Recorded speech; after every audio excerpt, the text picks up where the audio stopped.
Hello subscribers, welcome to my YouTube channel.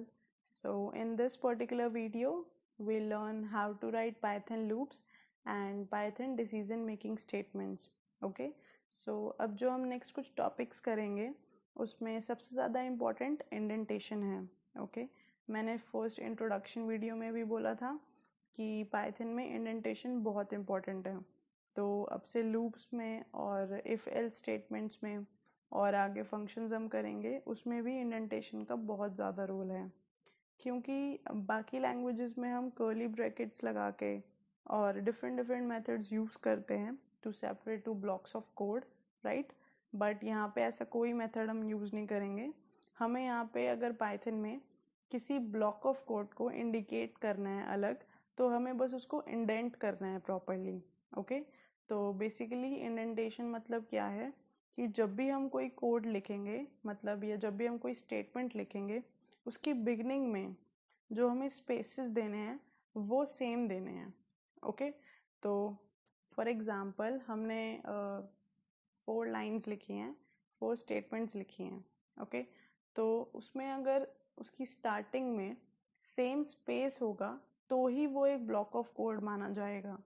मतलब कि हमने उन 4 स्टेटमेंट्स का एक लूप लगाया है. ओके, तो कुछ आउटपुट आएगी उन 4 स्टेटमेंट्स को रन करके.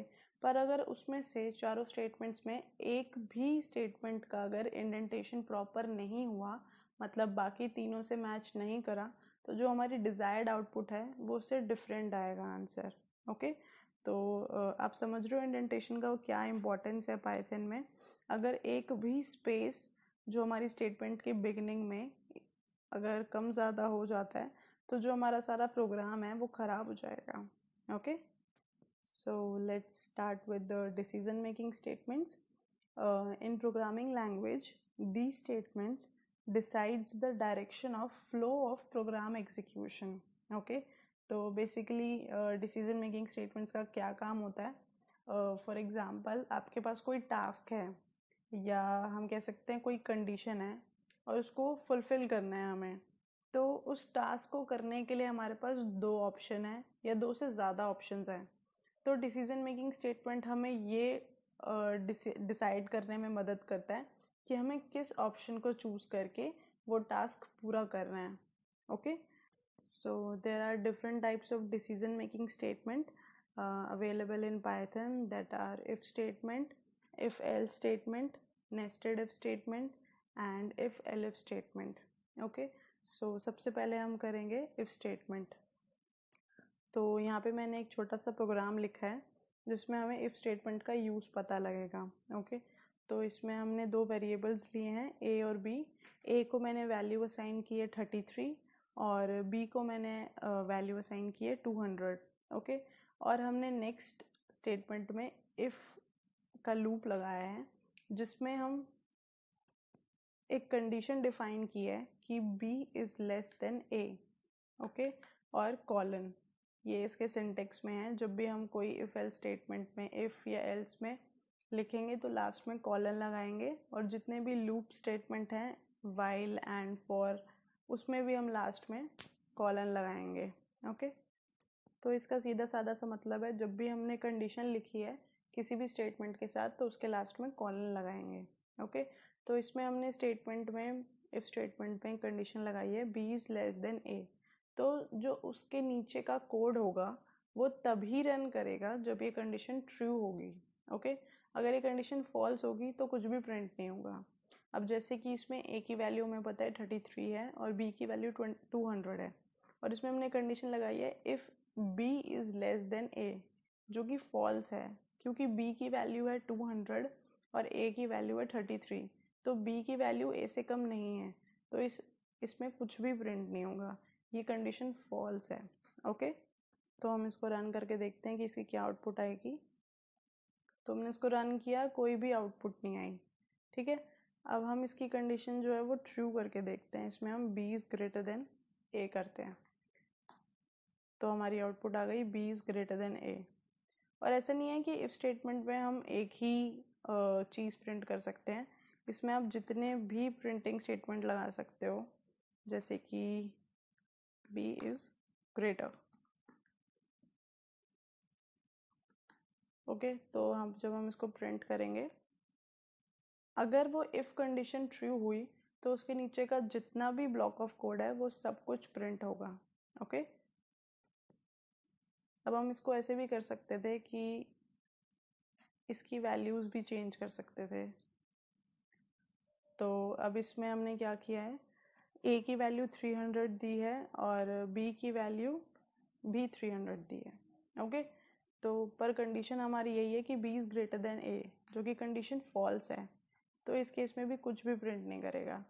पर अगर हम कंडीशन चेंज कर दें बी इज़ इक्वल टू ए, तो इसमें वो प्रिंट करेगा, चाहे हमारी प्रिंटिंग स्टेटमेंट में कुछ भी लिखा हो, चाहे लिखा हो कि बी इज़ ग्रेटर देन ए, पर वो कंडीशन अगर ट्रू हुई तो वो कोड रन होएगा। ठीक है, सो आई होप आपको इफ स्टेटमेंट का कोड समझ आ गया होगा। तो नेक्स्ट है इसमें इफ़ एल्स स्टेटमेंट। तो if else code if else statement जो है बेसिकली वो इफ़ स्टेटमेंट का एक एडवांस वर्जन ही है। ओके, तो अब इसमें हमने देखा था कि जब भी इफ़ स्टेटमेंट में कंडीशन फॉल्स होती है तो वो कुछ भी प्रिंट नहीं करता है ना। तो इफ़ एल्स स्टेटमेंट वही करती है, अगर इफ़ कंडीशन ट्रू है तो वो इफ़ स्टेटमेंट वाला पार्ट प्रिंट करेगा, पर अगर इफ़ कंडीशन फॉल्स है तो वो एल्स वाला पार्ट प्रिंट करेगा। ओके, तो इसमें भी हमने दो वेरिएबल्स लिए हैं, जिसमें से ए की वैल्यू है 200 और बी की वैल्यू है 330।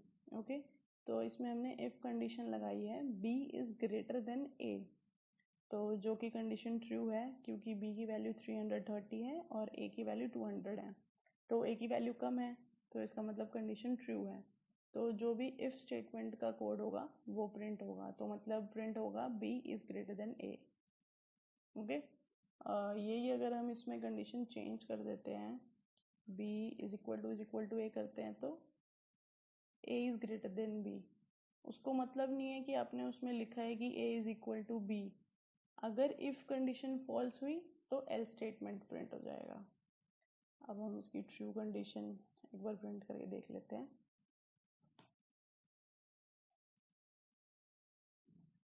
तो इसमें हमने ए की वैल्यू चेंज करके 400 कर दी और बी की वैल्यू 330 है, तो हमने इसमें इफ़ कंडीशन लगाई है बी इज़ ग्रेटर देन ए, जो कि फॉल्स है, तो एल स्टेटमेंट प्रिंट हो जाएगी, that is A is greater than B. Okay, clear.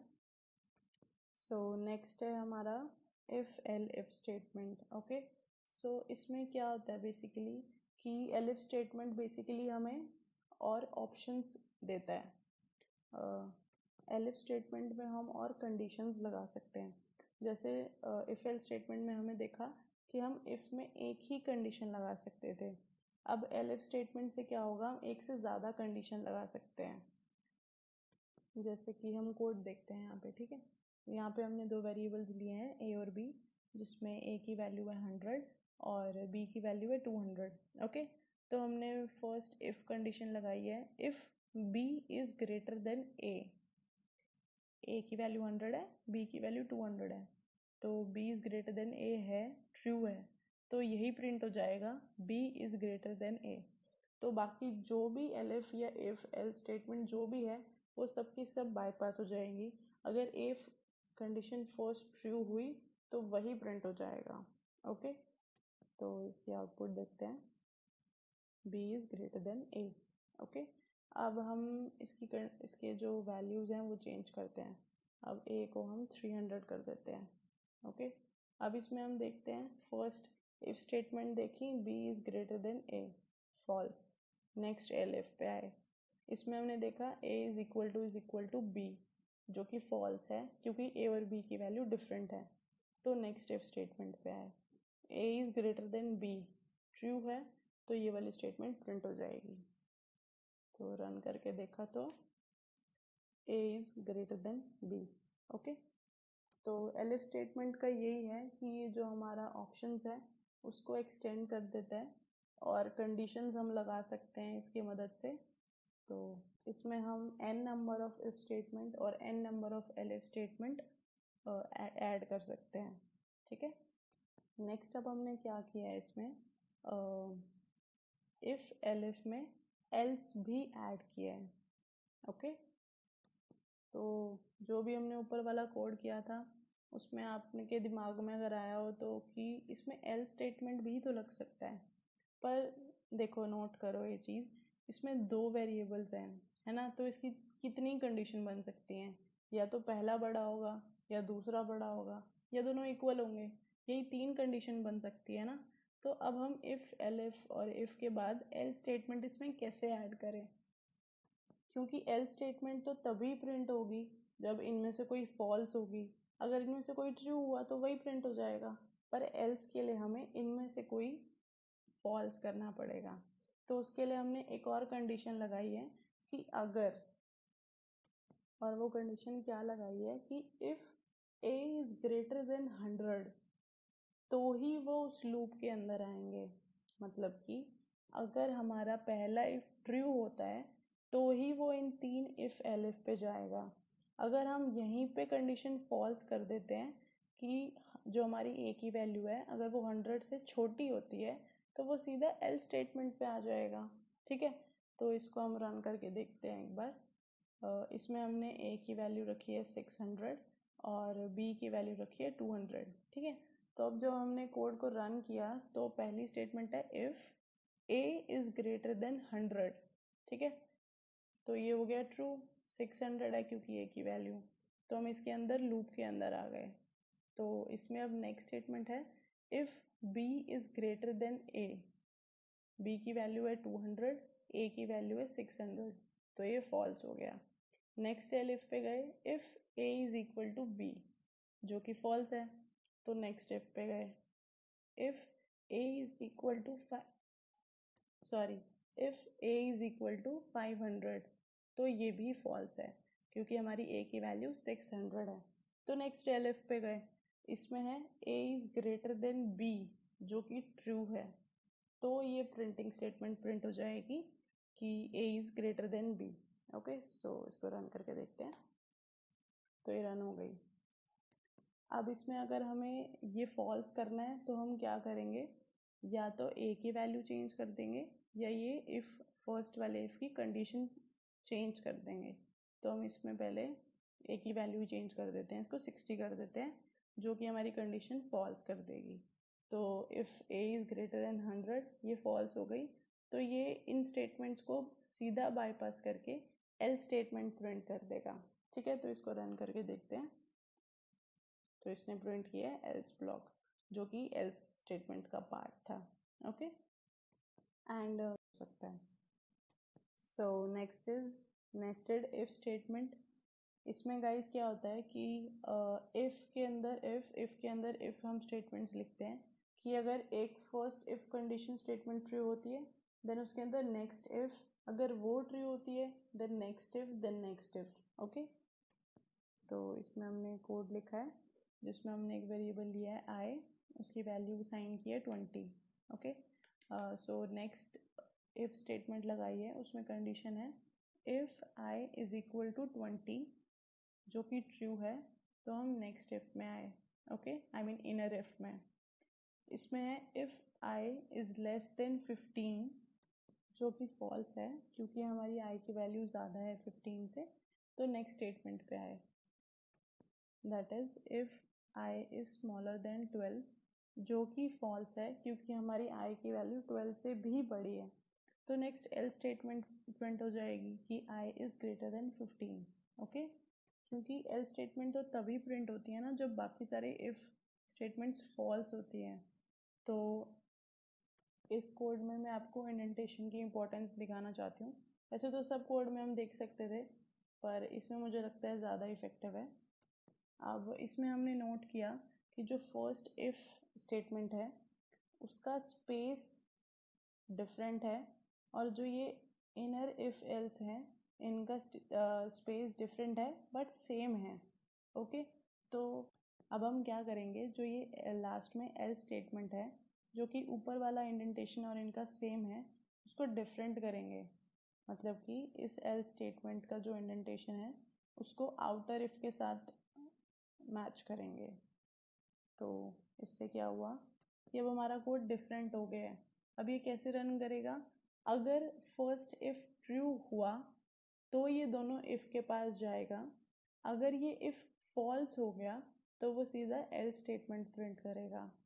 तो जैसे कि अब हम आउटर इफ को देखेंगे, if i is equal to 20 जो कि ट्रू है तो ये इनर इफ पे आया। हमने फर्स्ट इफ चेक किया फॉल्स है, सेकंड इफ चेक किया फॉल्स है। तो अब इसमें आप आउटपुट गेस कर सकते हो क्या हो सकता है, सोचो।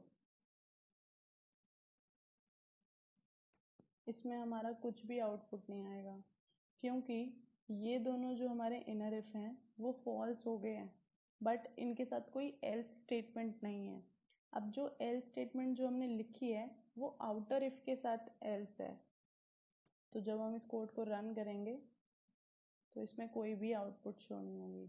ओके, अब हम ये जो आउटर इफ है इसकी कंडीशन फॉल्स करते हैं, यहाँ पे हम 10 कर देते हैं। ठीक है, तो आई की वैल्यू तो 20 है, बट इफ कंडीशन में लिखा है कि आई की वैल्यू 10 है जो कि फॉल्स है, तो इसमें क्या होगा, हमारा फर्स्ट इफ ही फॉल्स हो गया तो वो सीधा एल्स स्टेटमेंट पे आ जाएगा सारे इनर एफ को बाईपास करके।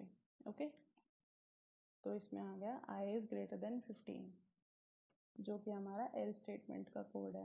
ओके, सो है ना इंडेंटेशन का फ़र्क, अगर थोड़ा सा भी फ़र्क होता है तो वो कोड की आउटपुट चेंज हो जाएगी उससे। ठीक है, सो नेक्स्ट हम देखेंगे, ये जस्ट एक एक्स्ट्रा स्टेटमेंट है हम कर रहे हैं यहाँ पे, टर्नरी एक्सप्रेशन।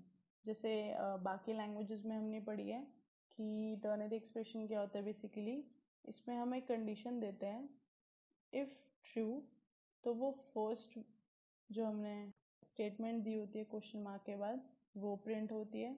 अगर ये कंडीशन फॉल्स होती है तो ये कॉलन के बाद वाली स्टेटमेंट प्रिंट करता है ना, ऐसी होती है ना।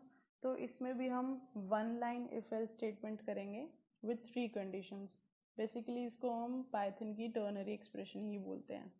तो अब हम इसमें देखेंगे ये वर्क कैसे करता है। अब हम इसमें 2 वेरिएबल लिए हैं, a is equal to 30 and b is equal to 30। तो अब इसकी स्टेटमेंट पढ़ते कैसे हैं वो देखना। अब इसमें स्टार्टिंग में लिखा है प्रिंट a, हम a को तब प्रिंट करेंगे if a is greater than b। तो मतलब ये कंडीशन, ये प्रिंटिंग स्टेटमेंट तब प्रिंट होगी अगर ये कंडीशन ट्रू होती है तो। ठीक है, तो a की वैल्यू हमारे पास 30 है और b की वैल्यू 30 है, और इसमें हमारी इफ कंडीशन है कि a is greater than b जो कि फॉल्स है। तो आगे चलो, एल्स प्रिंट इक्वल, हम इक्वल तब प्रिंट करेंगे कब, if a is equal to b जो कि ट्रू है। तो इफ स्टेटमेंट हमारी ट्रू हो गई तो इसमें क्या प्रिंट हो जाएगा, इक्वल। तो इसको रन करके देखते हैं, तो प्रिंट हो गया इक्वल। अब हम इसमें कंडीशन चेक करते हैं, हम इसमें b की वैल्यू चेंज कर देते हैं 50। ओके, तो अब हम दोबारा से स्टेटमेंट रीड करेंगे, प्रिंट a, हम प्रिंट a तब करेंगे if a is greater than b। तो a is greater than b नहीं है, फॉल्स।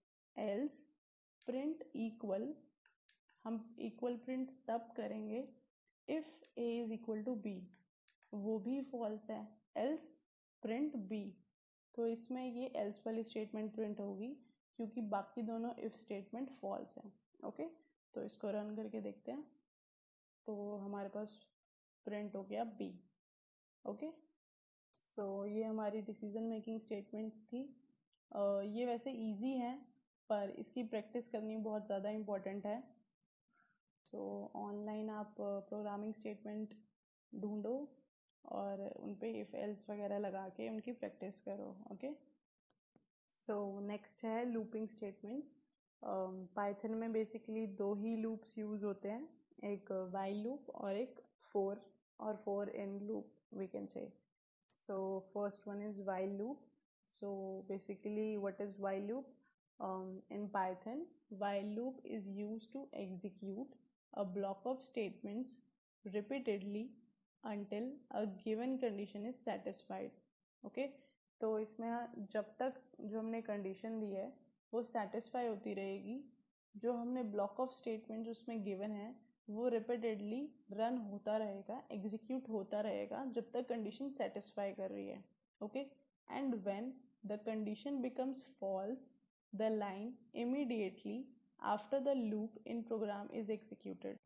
इसका मतलब है जैसे ही जो हमारी कंडीशन है वो फॉल्स हुई, तो जो उस लूप के बाहर कोई भी अगर लाइन या स्टेटमेंट हुई तो वो एग्जीक्यूट होगी. मतलब जो बेसिकली जो लूप है वो ब्रेक हो जाएगा. ठीक है, तो अब हम वाइल लूप का कोड देखते हैं कि हम कैसे लिखते हैं. तो इसमें हमने एक वेरिएबल लिया है जिसका नाम काउंट है और उसको 0 वैल्यू असाइन की हुई है.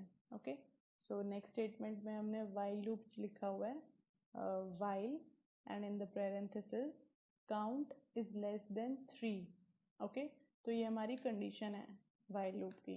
ठीक है, और ये जो इसके नीचे लिखा हुआ है ये इसका एग्जीक्यूशन ब्लॉक है.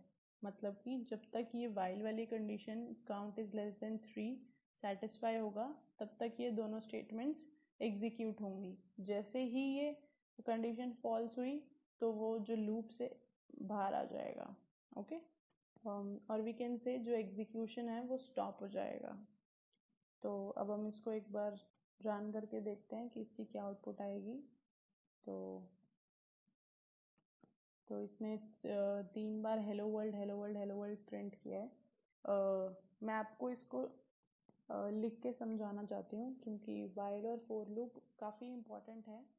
तो आपको तो यहाँ पे भी मैंने कोड लिखा हुआ है जो हमारा वाइल लूप का कोड था. इसमें हम देखेंगे सबसे पहले कि हमारे पास एक वेरिएबल है काउंट जिसमें उसकी वैल्यू है 0. ओके, तो अब नेक्स्ट हमने जो वाइल लूप में कंडीशन लगाई है उसको लिख लेते हैं एक बार. Count is less than 3. Okay, so हम पहले देखेंगे कि काउंट की जगह हम 0 रखेंगे. तो 0 is less than 3 which is true. तो जो इसके अंदर का ब्लॉक है वो प्रिंट हो जाएगा. तो ये आउटपुट स्क्रीन है हमारी. तो ये यहाँ पे हेलो वर्ल्ड प्रिंट कर देगा.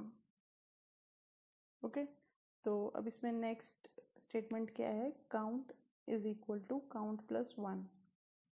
तो असाइनमेंट ऑपरेटर का यूज़ पता ही होगा आपको कि जो राइट हैंड साइड में लिखा होता है वो चीज़ लेफ्ट हैंड साइड को असाइन हो जाती है. ओके, तो इसमें काउंट की वैल्यू अब क्या हो गई है, काउंट प्लस 1. तो मतलब कि काउंट की वैल्यू हमारे पास पहले 0 थी, तो 0 प्लस 1 इज इक्वल टू 1. तो अब हमारी काउंट की वैल्यू हो गई है 0 से 1. ओके, तो अब हम फिर से ये वाइल कंडीशन चेक करेंगे. तो काउंट इज़ लेस देन 3 है, तो अब इसमें हमारे पास 0 लेस देन 3 की जगह 1 लेस देन 3 हो गया है. ओके, क्योंकि हमारे पास अब काउंट की वैल्यू 1 है, तो ये भी कंडीशन ट्रू है. तो ये फिर से एक बार हेलो वर्ल्ड प्रिंट कर देगा आउटपुट स्क्रीन पे. ओके, अब ये फिर से जो काउंट की वैल्यू है वो 1 से इंक्रीमेंट हो जाएगी. तो अब ये 1 प्लस 1 हो गया है 2. तो जो हमारी न्यू काउंट की वैल्यू है वो गई है 2. तो अब हम दोबारा वाइल कंडीशन चेक करेंगे. तो वो था काउंट इज़ लेस देन 3. तो काउंट की वैल्यू अब 2 है, तो 2 is less than 3 which is also true. तो ये एक बार और हेलो वर्ल्ड प्रिंट कर देगा. ठीक है, तो फिर से काउंट की वैल्यू 1 से इंक्रीमेंट होके 2 प्लस 1 इज इक्वल टू 3 हो गई अब हमारी काउंट वैल्यू. ये दोबारा वाइल कंडीशन चेक करेगा. तो काउंट इज लेस देन 3. तो अब हमारे पास काउंट की जगह 3 है, तो 3 इज लेस देन 3, जो कि हमारी कंडीशन हो गई फॉल्स. तो यहीं पे जो हमारा लूप है वो ब्रेक हो जाएगा. ठीक है, तो जो हमारी आउटपुट स्क्रीन है उस पर बस यही प्रिंट होगा 3 times hello world hello world hello world. तो अब यही समझा है और यही प्रिंट हो रखा है आउटपुट स्क्रीन पे भी. ठीक है, तो अब जो हमने वाइल लूप की डेफिनेशन पढ़ी थी कि and when the condition becomes false the line immediately after the loop in program is executed. तो अब हम वो लाइन क्रिएट करते हैं. जो कि तब प्रिंट होगी तब हमारे वाइल की जो कंडीशन है वो फॉल्स होगी। ठीक है, तो एक बात नोट करना, अब जब हम काउंट +1 इंक्रीमेंट के बाद एंटर मारेंगे तो ये उसी इंडेंटेशन में ये कर्सर को लेके जाएगा, पर हमें इसी लूप में वो स्टेटमेंट प्रिंट नहीं करनी, हमें वो नेक्स्ट इंडेंटेशन में प्रिंट करनी है। तो जो अपना स्पेस है वो देख के चेंज करना। गाइज ये बहुत छोटी छोटी चीज़ें हैं नोट करने के लिए, पर ये बहुत इफ़ेक्ट करती हैं कोड को। ओके, तो हम यहाँ पे प्रिंटिंग स्टेटमेंट लिखते हैं एक, इसमें लिखते हैं after the while loop execution.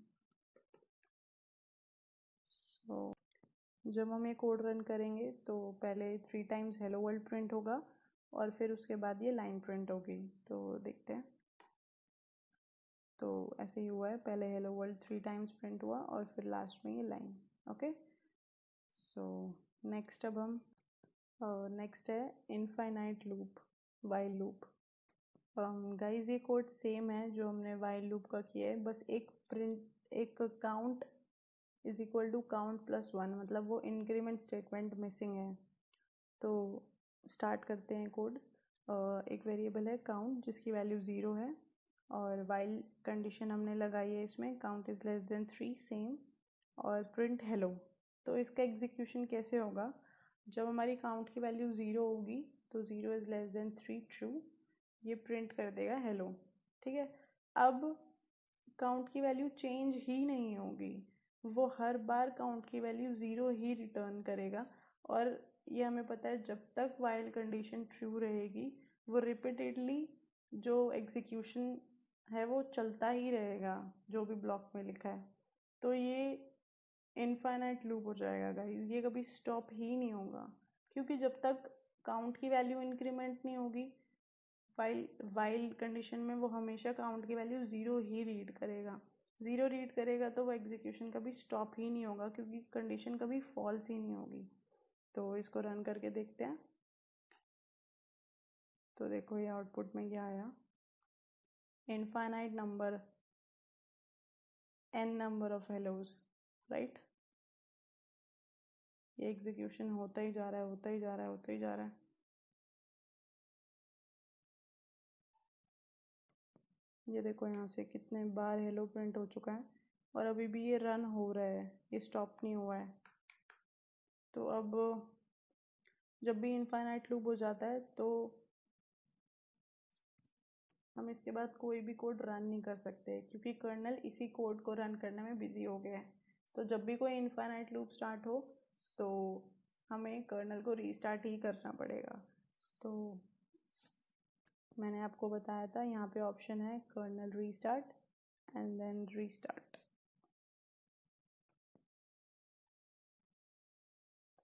So kernel connected and it's ready. So अब हम देखेंगे तो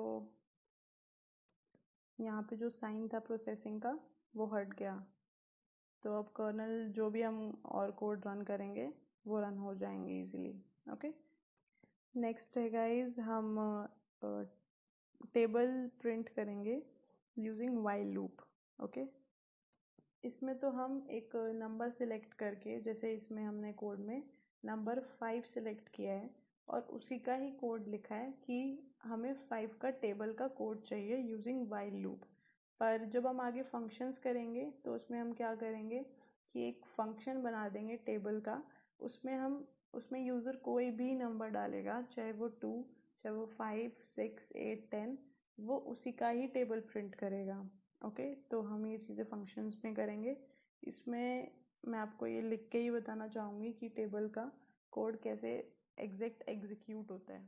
ओके, तो हम एक वेरिएबल ले लेते हैं n जिसकी वैल्यू है 5। ओके, तो गाइज हम किसी भी नंबर का टेबल कैसे कैलकुलेट करते हैं, कैसे लिखते हैं, मतलब पहले तो ये देखते हैं कि अगर हमें 5 का टेबल लिखना है तो कैसे लिखेंगे। 5 इंटू 1 इज इक्वल टू 5 और नेक्स्ट लाइन में 5 into 2 is equal to 10 and next line में 5 into 3 is equal to 15 and so on 5 into 10 is equal to 50, है ना। ऐसे ही लिखते हैं ना जब भी किसी नंबर का टेबल लिखना होता है। तो अब इसमें हम देख कि हमारी रिक्वायरमेंट्स क्या है। तो अब हमें आउटपुट स्क्रीन पे क्या चाहिए, 5 चाहिए। तो हम एक प्रिंटिंग स्टेटमेंट लिखेंगे जिसमें हमें 5 प्रिंट कराना है। तो 5 है हमारा n, तो हम सिंपली लिख देंगे n, ओके। और जब हमें प्रिंट स्टेटमेंट में एक से ज़्यादा वैल्यू प्रिंट करानी होती है तो हम उसको कोमा से सेपरेट करते हैं, ठीक है। तो n हो गया। उसके बाद हमें ये मल्टीप्लिकेशन का साइन चाहिए आउटपुट पे, तो हम ये क्योट्स में डिफाइन कर देंगे कि हमें मल्टीप्लिकेशन साइन प्रिंट कराना है, ओके। Next comma. अब आप नेक्स्ट चीज़ में देखो कि जो ये 1 2 3 है, ये चीज़ इंक्रीमेंट हो रही है ना, 1, फिर उसके बाद 1 ऐड हुआ 2, फिर 3। तो बट हमें इसका स्टार्टिंग वेरिएबल पता है कि वो 1 से स्टार्ट हो रही है, तो हम एक वेरिएबल ले लेंगे i जिसकी हम वैल्यू रखेंगे 1, ठीक है। तो अब जो हम while लूप लगाएंगे वो हम इसी i पे लगाएंगे जो कि 1 से लेके 10 तक इंक्रीमेंट होगा, ओके। आ रहे समझ। बेसिकली हम क्या करेंगे, हम पहले कोड में अपना i डिक्लेयर करेंगे, देन n की वैल्यू डिक्लेयर करेंगे, और फिर हम while लूप डिक्लेयर करेंगे। और while लूप में हम क्या लिखेंगे, while कंडीशन हमें पता है कि हमें i को कहाँ से कहाँ तक रन करना है, 1 से लेके 10 तक। तो i is less than equal to 10, ठीक है। तो इससे क्या होगा, i की वैल्यू 1 से लेके 10 तक रन करेगी। तो हम यहाँ प्रिंटिंग स्टेटमेंट में क्या लिख देंगे, i देन कॉमा, फिर हमें ये इक्वल टू का साइन चाहिए, देन क्योट्स में इक्वल टू, देन कॉमा। अब हमें पता है यहाँ पे क्या रिजल्ट आ रहा है, n इंटू आई, है ना। ये n और i को मल्टीप्लाई करके ही तो आ रहा है, क्योंकि पहली बार जब लूप चला तब i की वैल्यू 1 थी। सो i की वैल्यू 1 थी, तो यहाँ पे जो हमने प्रिंटिंग स्टेटमेंट लगाई है उसमें n में 5 आ गया, into as it is i में आ गया 1, equal to as it is then n into 5। तो n 5 था, i 1 था, तो n इंटू 5 मतलब 5 हमारा प्रिंट हो जाएगा, ठीक है। अब नेक्स्ट हम स्टेटमेंट क्या लगाएंगे इसके बाद, i is equal to i plus 1। ये इंक्रीमेंट स्टेटमेंट बहुत इंपॉर्टेंट है। अगर हमने ये नहीं लगाई तो वो इनफाइनाइट लूप हो जाएगा, ओके। तो वो हर बार i की वैल्यू 1 ही रीड करेगा अगर हमने ये इंक्रीमेंट स्टेटमेंट नहीं लगाई तो, ठीक है। अब ये इंक्रीमेंट स्टेटमेंट से क्या होगा, जो हमारी i की नई वैल्यू है वो हो जाएगी 2, है ना। अब दोबारा ये लूप चलेगा, तो 2 is less than equal to 10, जो कि ट्रू है। तो यहाँ पे 5 इंटू 1 की जगह 2 इज इक्वल टू, अब n इंटू आई होगा, तो n हमारा 5 ही है, तो i की वैल्यू हमारी 2 हो गई, तो यहाँ पे 5 इंटू 2 10 आ जाएगा, ठीक है। तो ऐसे ही लूप एग्जीक्यूट होगा और ये 5 इंटू 10 की तरह रन होगा, और इसका रिजल्ट भी n इंटू आई होएगा जो कि 50 है। आई होप कि आपको टेबल का प्रोग्राम बनाना अच्छे से आ गया होगा, और आप अब कभी भी टेबल का जब भी प्रोग्राम लिखना होगा तो गूगल नहीं करेंगे कि कैसे टेबल का कोड रन करना होता है। ये तो जब भी आपको ये छोटे छोटे कोड बनाने होते हैं तो आप कोड को पार्ट्स में डिवाइड करो, बेसिकली देखो कि हमें आउटपुट में चाहिए क्या, और उसी के हिसाब से अपनी रिक्वायरमेंट्स को मैनेज करो, ओके। सो while लूप में बस इतना ही है। नेक्स्ट है for in loop. So for loops are used for sequential traversal, okay. For example, traversing a list or string or array etc. तो बेसिकली for loop हम किस लिए यूज़ करते हैं, कोई भी array को, string को, list को sequentially traverse करने के लिए, मतलब travel करने के लिए। इसका एग्जाम्पल हम वैसे तो कर चुके हैं, बस एक लूप की कमी थी उसमें। आपको याद हो तो जब हमने स्ट्रिंग डाटा टाइप्स का लेक्चर अटेंड किया था, उस वीडियो में हमने स्लाइसिंग की थी, है ना, स्ट्रिंग की स्लाइसिंग की थी, जिसमें हमने इंडेक्स लिखा था स्ट्रिंग का, और वो करेक्टर एसेस कर रहे थे हम।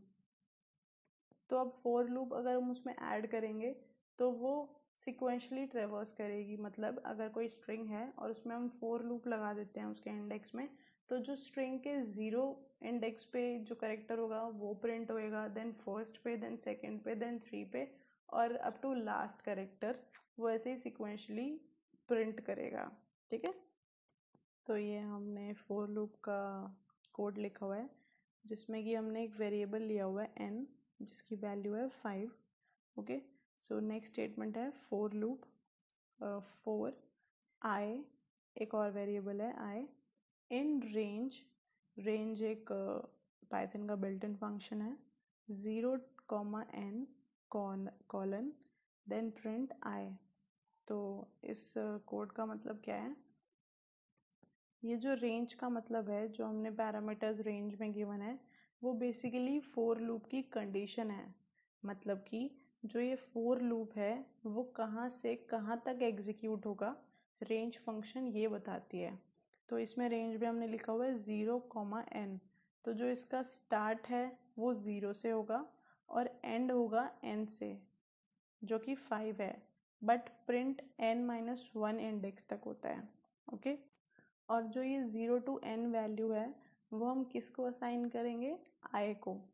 मतलब कि n इज इक्वल टू 5 है, for i in range 0 to n का मतलब है पहले हमारी i की वैल्यू 0 है।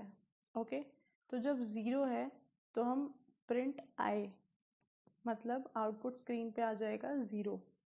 ठीक है, अब नेक्स्ट इसमें इंक्रीमेंट स्टेटमेंट हम हर केस में नहीं लिखते, जिसमें नीड होती है, जैसे अगर कुछ ऑल्टरनेट हमें इंडेक्स प्रिंट कराने हैं या कोई और कंडीशन होती है तो ही हम उसमें इंक्रीमेंट स्टेटमेंट लगाते हैं।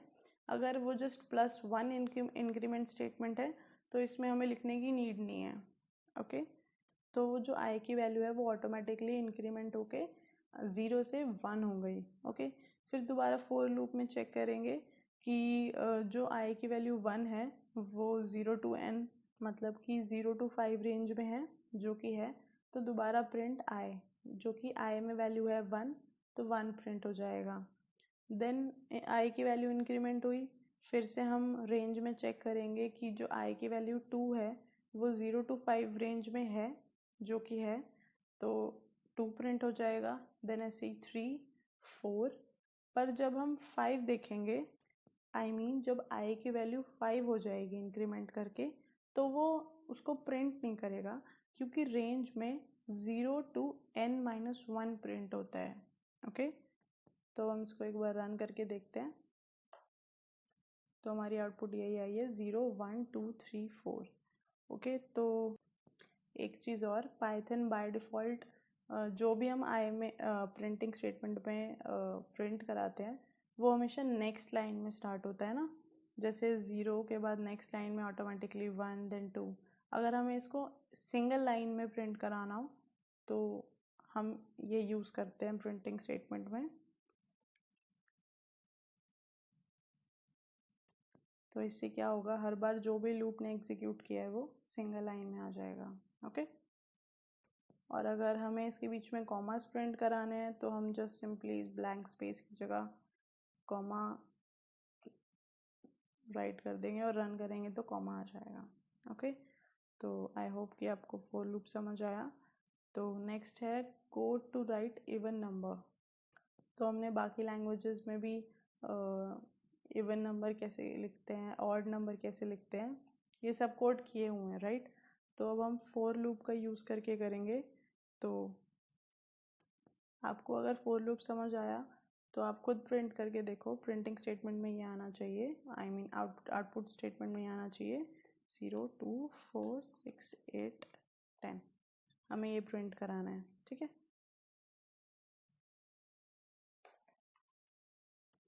तो इसका कोड क्या होगा, हम स्टार्ट करेंगे n इज इक्वल टू 11 से, क्योंकि हमें पता है जो रेंज फंक्शन में होता है तो वो n से -1 तक नंबर प्रिंट करता है ना। तो n हमने लिख दिया यहाँ पे 11। अब हम फोर लूप स्टार्ट करेंगे, for i in range 0 to n colon print i। Okay, तो पहले ये देखते हैं कि ये क्या प्रिंट करता है। तो इसने 0 से लेके 10 तक सारे ही नंबर प्रिंट कर दिए। अब हमें चाहिए इवन नंबर, मतलब 0, 2, 4 6 8 10। तो अब ये कैसे होगा?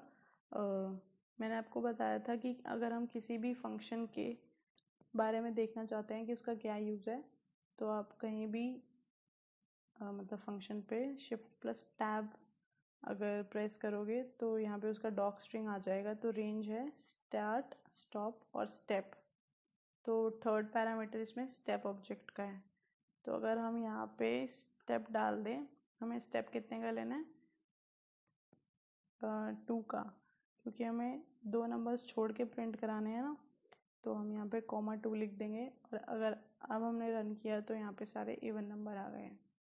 ओके, तो अब आप ये सोचो कि अगर हमें ऑड नंबर्स प्रिंट कराने होंगे तो क्या हम यहाँ पे 3 प्रिंट करेंगे कि हमें 3 स्टेप्स लेने हैं?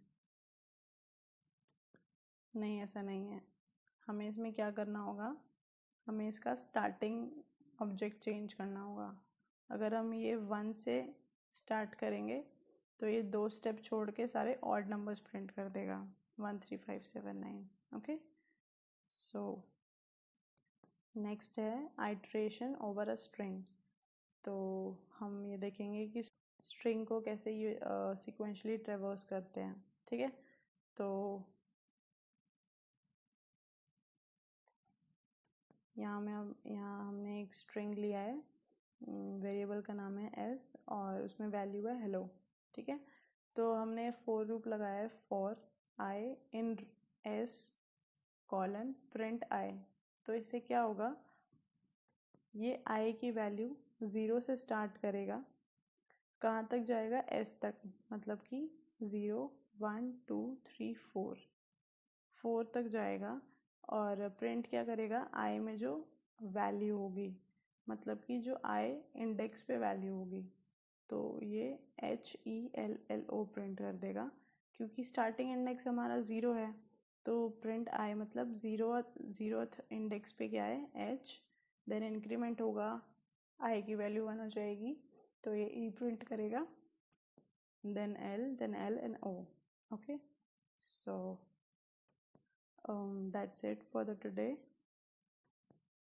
आई नो मैंने थोड़ा वीडियो का लेंथ थोड़ा ज़्यादा रखा है, पर आई होप आपको सारी लूप स्टेटमेंट और डिसीजन स्टेटमेंट अच्छे से समझ आई होंगी। अगर आपको कोई भी डाउट है तो आप कमेंट सेक्शन में उसको डाल सकते हैं। So thank you. बनाना अच्छे से आ गया होगा और आप अब